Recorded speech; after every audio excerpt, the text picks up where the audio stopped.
মনিহারের line, আমাদের আছে ফুলেরহাট। Main সদর। আপনি ধানের আড়ত কমে পাচ্ছেন মানে? এখনো ধানের আড়ত নেই, এখনো কোনো ধানের আড়ত নেই, এখনো সব ই হয়ে গেছে। আগে খুব ধান ই হইতো, এখন আর অত বেশি নাই। আর ওটা সব বন্ধ হয়ে দোকানপাট, বড় বড় দোকানপাট হয়ে গেছে।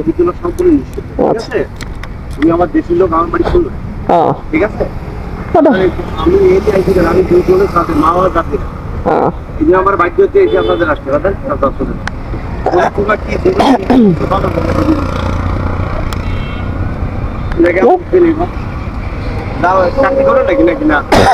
ব্যবসা করি, ওই যাচ্ছি একটু শহরে কাজে। আমার কম্পিউটারের ট্রেনিং সেন্টার।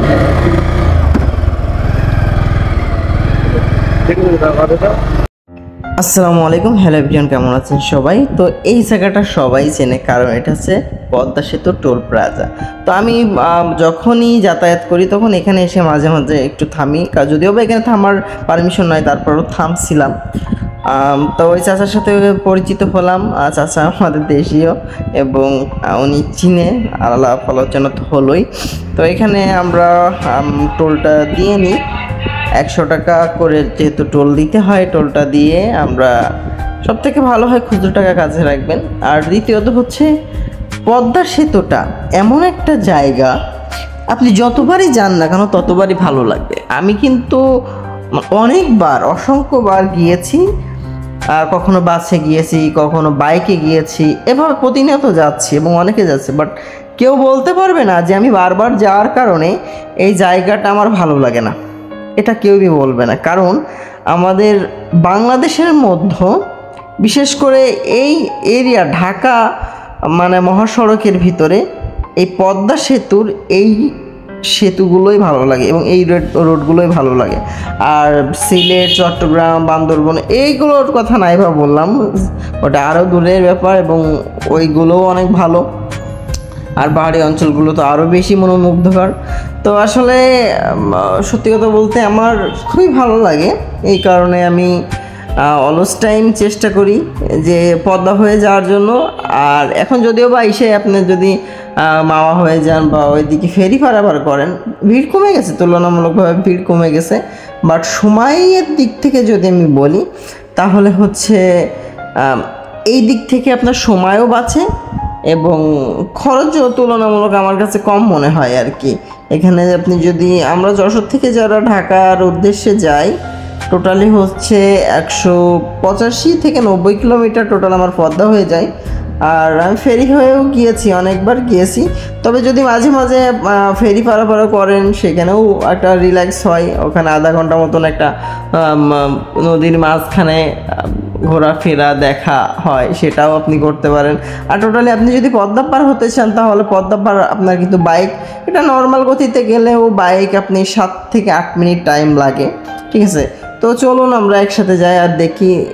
দেখতেই পাচ্ছেন খুব সুন্দর মানে পদ্মা সেতুর পরিবেশ।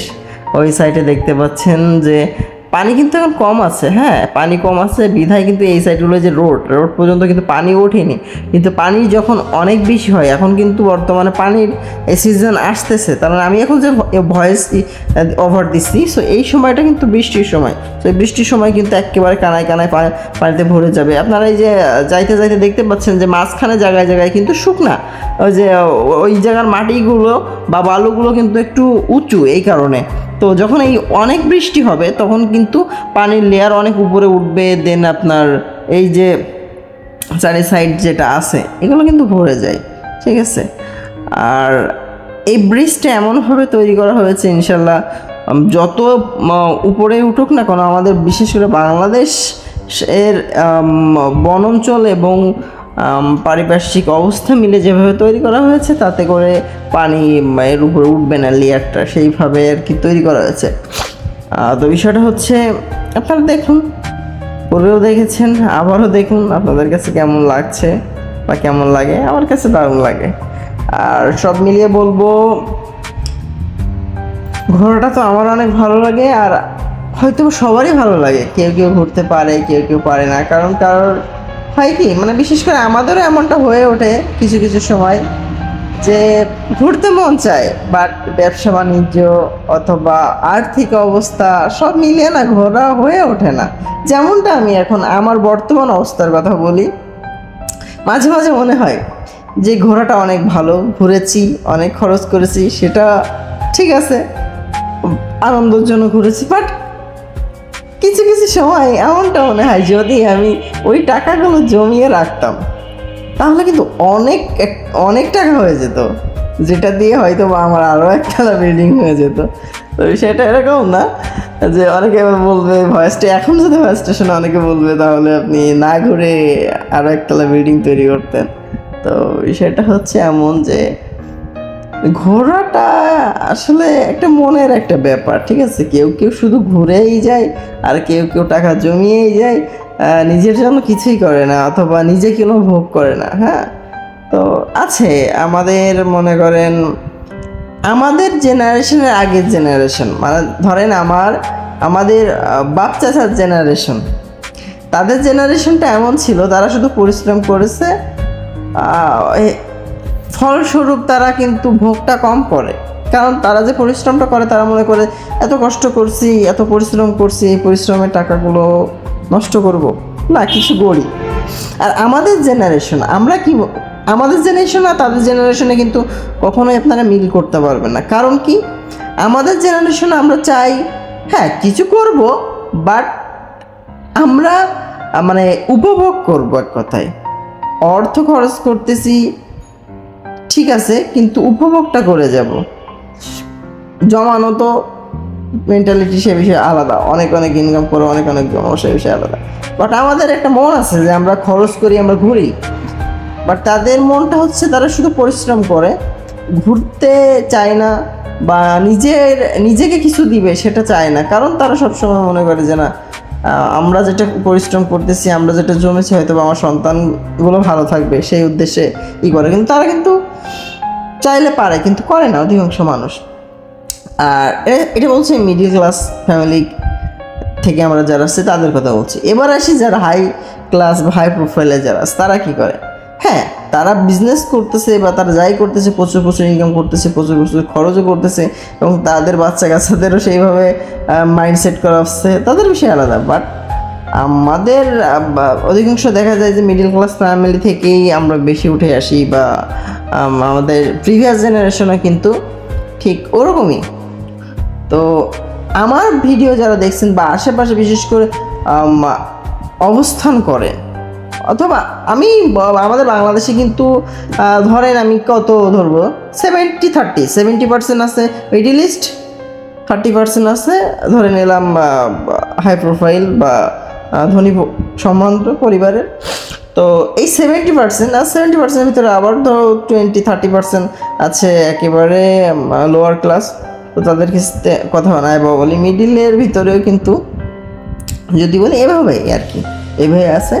তো সব মিলিয়ে কিন্তু যারা একটু পরিশ্রম করতেছে এবং নিজের কিছু দিচ্ছে, নিজের শখ আহ্লাদগুলো পূরণ করতেছে, দিন শেষে কিন্তু তারাই ভালো আছে এবং দিন শেষে তাদের স্যাটিসফ্যাকশনটা আছে, ঠিক আছে? এই জন্য বলবো যে শুধুমাত্র ইনকাম করে যাবেন না, শুধুমাত্র জমিয়ে যাবেন, এটা করতে যাবেন না। কারণ শেষ টাইম যখন আপনি বৃদ্ধ হবেন তখন মনে হবে যে আসলে লাইফে কী করলাম, শুধু পরিশ্রম করেছি আর শুধু জমিয়েছি, ব্যাস এতটুকুই। আসলে এটা আমার মনে হয় এটা কোনো জীবনের মধ্যে পড়ে না, এমন একটা হয়। হ্যাঁ, অনেকে বলতে পারে যে ভাই সন্তানের জন্য করে, হ্যাঁ সন্তানের জন্য সবাই করে, বা সবাই চায় যে তার সন্তান ভালো থাকে, করতে হবে, বাট নিজের জন্য কিছু করতে হবে। কারণ এই সুন্দর পৃথিবীতে আসছেন, যদি একটু উপভোগ না করতে পারলেন তাহলে আর কী হলো, তাই না? তো সেই উপভোগটুকু করতে হবে। এটা করতে পারেন যে আপনি যা ইনকাম করতেছেন আপনি তার অনলি 10% দেন, তার 10% দিয়ে আপনি আপনার নিজের জন্য কিছু করেন।